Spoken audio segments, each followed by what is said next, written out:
The money printers have been turned back on. In this video, I want to talk about something that just happened that is going to be a game changer for the cryptocurrency market going forward. One of the biggest things holding back the cryptocurrency market as of recently was a lack of liquidity. In this video, I want to share with you a massive change that is taking place on that front. This is extremely exciting and what I believe confirms that we are back in a bull market. I also want to talk about at the end of the video something very interesting in terms of Trump and XRP. Guys, there might be something brewing in that sense. Make sure to stick around to the end of the video. You are not going to want to miss it. Like always, your support means so much to this channel. Make sure to take a quick second to like this video and subscribe to the channel. These two simple things really do help me out so much. Also, if you ever need a place to buy some XRP, make sure to check out my favorite exchange, Uphold, down in the description of this video. With that said, though, let's jump right into it, and I hope you guys enjoy the content. So guys, right now, as you have probably noticed, the markets are in a whiplash, and I want to break down exactly what's happening to try to make it all make sense. I really do think we found out something earlier today that is going to be critical to this bull market moving forward, and I want to show you that the big institutions are already reacting. So to start off, it is no secret that the other day we watched one of the biggest downturns we have seen in a very long time. We saw a massive spike in liquidity and markets all over plummeted. We can see that we actually saw one of the biggest crashes since the 2008 recession. Now, what ushered in this volatility was actually Japan simply raising interest rates. There used to be a 0% interest rate in Japan, and that was raised to 0.25%. This made it harder to borrow money from Japan and made it so all the people who are currently borrowing for free now had some kind of rate associated with that money they were borrowing. This obviously unwinded a lot of different things happening on the back end of the financial system and also caused credit to start spiking. These are the signs that the financial system is unhealthy and things are around the corner from unraveling. And while this sounds like a terrible thing and you're probably thinking, how is any of this bullish? I actually talked about in my video last night that I thought this likely increased a chance that the Federal Reserve was going to have to intervene. I talked about the Federal Reserve intervening by lowering interest rates come their meeting September. And I still think that's going to happen. But one thing we absolutely need to be paying attention to is the US government actually stepped in as well. What we see is the U.S. Treasury is now providing liquidity to the market by purchasing outstanding government securities. This is absolutely massive because this is a thing that actually caused us to rebound out of COVID.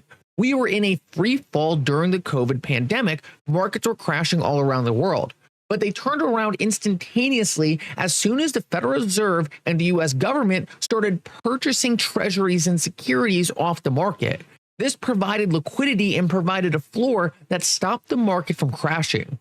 What we can see is the government is already taking early signs to do the same things now. They are acting proactively to prevent the crash from happening. Now, the reason this is so interesting is because this turned the markets around completely. It did a complete 180, and suddenly all the volatility today was gone and markets started to go back up. What markets learned today was that the U.S. government and the Federal Reserve were going to do everything in their power to prevent the crash from happening. And if the crash did look like it was going to happen, they were going to act proactively to backstop it. They weren't going to let it happen like we saw in COVID in 2008, where they let the crash happen, and when it hit the bottom, they ushered in the policy to reverse out of it. They are ushering the policy before the crash even starts to make it not even occur. Now, the other reason this is so interesting is because institutions were paying attention to this. What we saw yesterday was retail actually sold close to $1 billion of securities. All at the same time, institutions bought 14 billion of those same securities. So retail was panic selling the dip.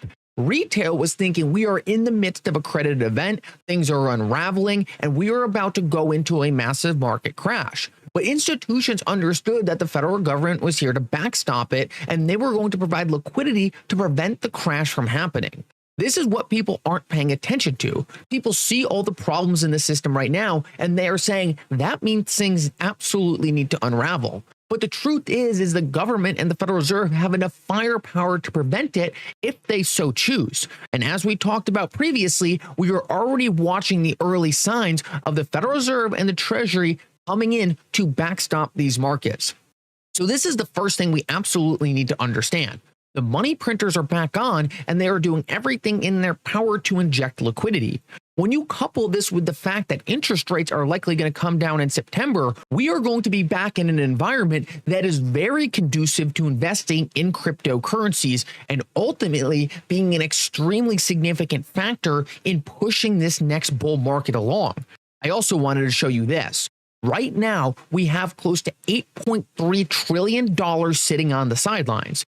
This is all money that will ultimately be invested. It is at record highs. We have never been this high before. And the main reason this is currently not being invested is because right now people are scared. People want to hold their money in safe investments, safe treasuries, and therefore they think they can prevent themselves from being subject to the incoming crash.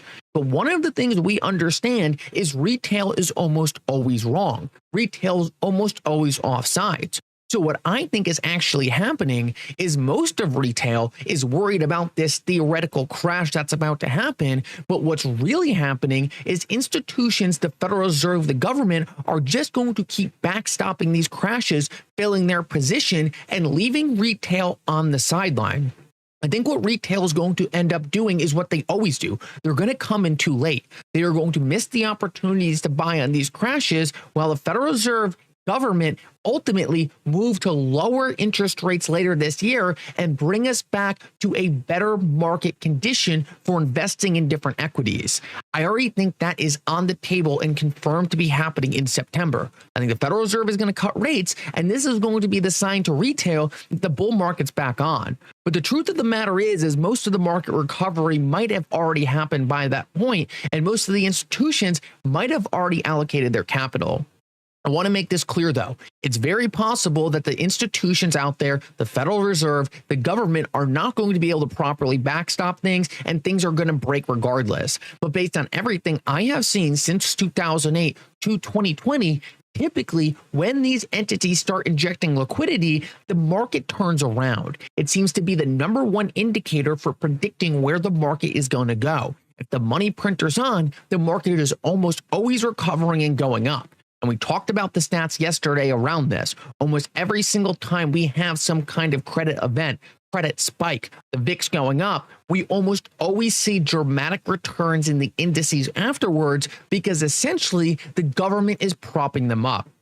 These are all things we need to be paying attention to, but the fact that the money printer is back on, we're moving back to a conducive policy for investing in risk assets. These are all very optimistic signs that the worst is probably behind us. Now, guys, I want to move on and talk about something else extremely interesting, and that is a massive shift in how Republicans are looking at the cryptocurrency market. We saw earlier today both Eric Trump and Don Trump Jr. come out and say that they have fallen in love with crypto/DeFi. Stay tuned for a big announcement. Guys, this is absolutely fascinating because this is no longer one political party just saying, oh, we like crypto, vote for us. This is a sign that there might actually be something substantial in terms of the Republicans actually promoting the cryptocurrency industry. These are the kinds of things, this is the kind of acknowledgement this industry absolutely needs to go mainstream. And if this is in fact legitimate, and if they really do have intentions of actually pushing policy to help this industry, it is going to be a massive boost for them ultimately going into the election. I have said this countless times on the channel. The number one thing we need for cryptocurrencies to prosper in the United States right now is simply them to get the regulations they need to be adopted. We know the Federal Reserve was working with Ripple in 2013. We know that Ripple is working with Bank of America as early as 2018, Wells Fargo and a lot of those other big banks in 2016. Ripple has already laid the connection. They have already laid the plumbing for these institutions to ultimately be onboarded. And I don't think these institutions were just blindly working with Ripple, right? They understood there was something very powerful there. JP Morgan themselves said if Ripple can beat the SEC in court, their technology is poised for mass adoption. These are not things that are just being thrown around. They understand the power of these technologies, but they're being held back by the regulators. If we get a party in charge that is actually going to push cryptocurrency forward policy, we could once again, coupled with the bullish environment on the macro we talked about earlier, be in the position for one of the biggest institutionally led bull runs we have ever seen. Guys, I wanted to show you one last thing in regards to this. Judy Shelton actually just tweeted out, I actually don't work at the Fed yet. The reason this is so interesting is because Judy Shelton was who Trump wanted to elect to be Federal Reserve president when he was in office. Now, who's Judy Shelton? Well, she's a famous economist. She's very well spoken. I like her a lot. But more importantly, she has specifically liked tweets saying XRP the standard.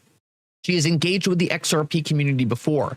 She is someone who understands the power of XRP. If Judy Shelton was to take control of the head of the Federal Reserve, all while we had an administration pushing pro-cryptocurrency policies, I firmly believe this could be the moment we have all been waiting for when it comes to mass adoption of cryptocurrencies. Guys, around the corner, we have the Ripple SEC case ending. We have interest rates dropping down, making investing in cryptocurrencies much more feasible for the largest institutions out there. We have record amounts of money on the sideline ready to come in. And last of all, we have a government who is finally, after 10 years, looking to promote this industry and allow it to achieve its full intended use case.